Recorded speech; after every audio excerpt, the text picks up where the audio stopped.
Phone మాట్లాడుతుంది. ఏం చెప్పాలి దీనికి? నిమిషం వాళ్ళ ఇంటికి వచ్చినాము, వాటర్ తాగి కూర్చున్నాము. గైస్ ఫోన్ మాట్లాడుతుంది, మేము వస్తే మమ్మల్ని పట్టించుకోకుండా. మేము పోతున్నాం ఇప్పుడే నిమిషం వాళ్ళ ఇంటికి అంచి. ఇంతసేపు బ్లాగ్ షూట్ చేద్దాం అనుకున్నాం, కాకపోతే మేము చాలా డేస్ తర్వాత కలిసినాం కదా, సో ఇంతసేపు మాకు ముచ్చట్లే సరిపోయినాయి. ఇక్కడ నుంచి బేకరీకి వెళ్తున్నాం, బేకరీకి వెళ్ళినాక కంటిన్యూ చేస్తాం. మా దీపికని చూడండి,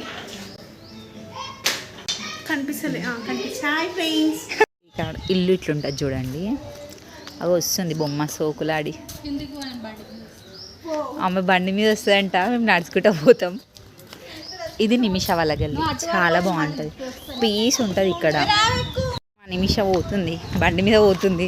ఇట్లా పెద్ద పెద్ద బ్రేక్స్, ఇట్లా గుంతలు గుంతలు ఉందని చెప్పేసి మేము ఎక్కకుండా భయపడ్డాం. సో ఇప్పుడు నేను నిమిష పోతున్నాం, మేము బండి మీద వెళ్తున్నాం.